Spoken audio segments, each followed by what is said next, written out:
আমার জীবনে বেশ কয়েকটা প্রেম এসেছে। ভাবলাম একে একে সেসব নিয়ে লেখা শুরু করি। আজকের গল্পের নাম তোমাকে চাই। যতটুকু মনে পড়ে, আমার বন্ধু রেজওয়ান প্রথম বলেছিল সুমনের কথা। বন্ধু, শুনে দেখিস ক্যাসেটটা, একদম অন্যরকম গান। বাংলা গানের এই স্টাইল মনে হয় না আগে কোনোদিন শুনছস। মনে হয় এরকম কিছু একটাই বলেছিল ও। ক্যাসেটের দাম তখন 35 টাকা। সে তো অনেক টাকা ক্লাস 9 পড়ুয়া আমার কাছে। তার ওপর আমার তখন ব্যান্ড মিউজিকে আসক্ত। পাড়ায় পাড়ায় ক্লাসে ক্লাসে তখন ব্যান্ড। আমারও একটা ব্যান্ড ছিল, revolution. LRB, Azam Khan, James, ফিডব্যাকের বাংলা কভার করি। সাথে La Bamba, eye of the tiger, hotel California. নিজেদের গান করব বলে স্বপ্ন দেখি।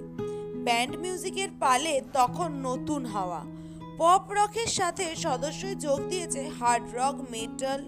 রকস্টারটা ফেজের প্রথম অ্যালবাম তখন আমাদের জন্য বিশাল অনুপ্রেরণা। বাচ্চু নাকি জেমসকে ভালো গিটারিস্ট। সেই দলাদলির সাথে যোগ হয়েছে কমল বনাম ইমরান, মইনুল, টিপু বনাম কানাযুদ্ধ। আমি আমার ব্যান্ডে গান গাইতাম আর কিবোর্ড বাজাতাম।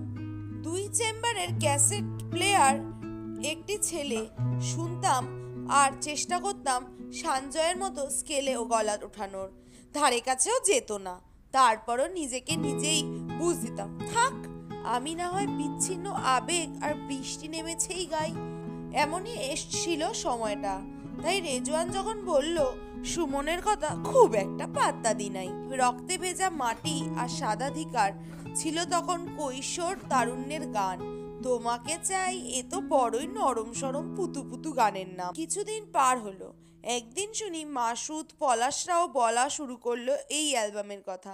সাথে যোগ দিল আরও কেউ কেউ। তখন নিজেকে একটু অবহেলিত লাগা শুরু হলো। কিন্তু 35 টাকা তো অনেক টাকা। রেজওয়ানি ধার দিল ক্যাসেটটা। নীল শার্ট পরে নাইলন স্ট্রিং গিটার হাতে বসে আছে এক ভদ্রলোক। লেখা সুমনের গান, তোমাকে চাই। ওপরের HMDর লোগো একদমই সাদামাটা ডিজাইন। নিউ মার্কেটে ক্যাসেটের দোকানের নতুন মিউজিক খুঁজতে গেলে ঠিক যেমন ডিজাইন দেখলে আমি বা আমার বন্ধুরা দুইবার না তাকিয়ে অন্য ক্যাসেটে দৃষ্টি ফেরাতাম, ঠিক তেমনই বোরিং দেখতে একটা ক্যাসেট।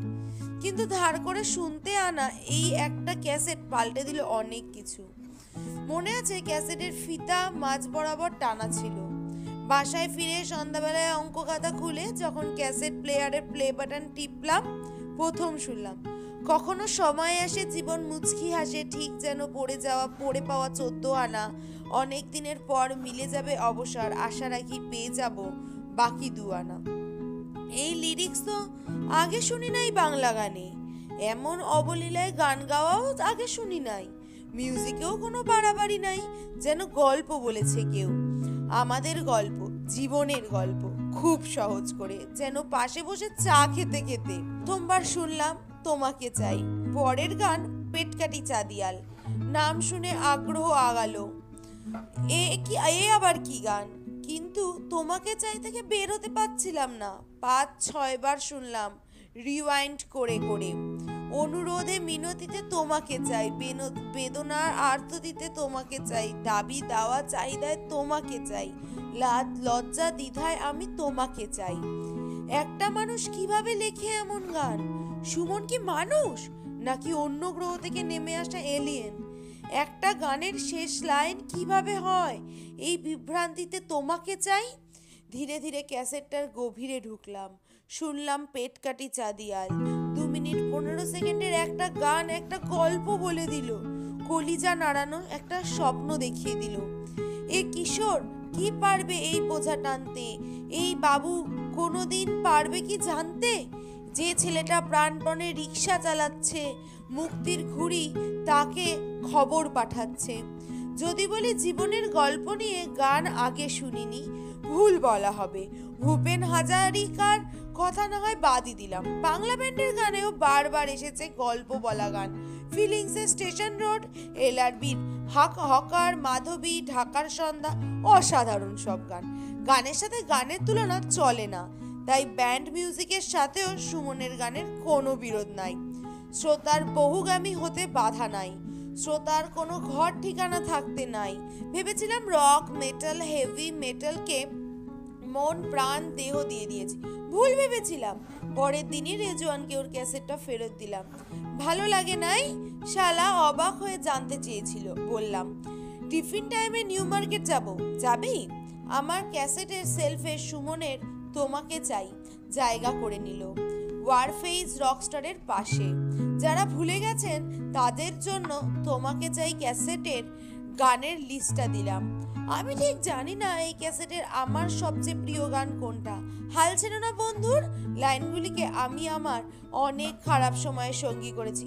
আমাদের জন্য ওর শেষ লাইনগুলি আমার অনেক অনেক প্রিয়। তুই হেসে উঠলেই শুনলে মনে হয় ঠিক এমন একটা গান যদি আমি আমার মেয়ের জন্য লিখতে পারতাম। আমি কবিতা বুঝতাম না, কবিতা কঠিন লাগতো, গান ভালোবাসতাম কারণ সুর আমাকে টানতো। সুমন আমাকে কবিতা ভালোবাসতে শেখালো। সুরের সাথে গল্প কথা গায়কি কিভাবে মিলেমিশে একাকার হয়ে যেতে পারে সুমন নতুন করে শেখালো। ভেবেছিলাম সুমনের আরও অনেকগুলি গান নিয়ে লিখব, কিন্তু শুধু প্রথম ক্যাসেটেই আটকে পড়ে গেলাম। কি করব বলেন, এই ক্যাসেটে এত ভালো গান কেউ দেয়? তারপর অঞ্জনকে নিয়ে লিখব, নচিকেতাকে নিয়েও। অনেকেই দেখি এই তিনজনের মধ্যে তুলনা খোঁজেন, আমি তাদের দলে না। বললাম না আমি একজন বেশরম শ্রোতা, আমি সব শুনি।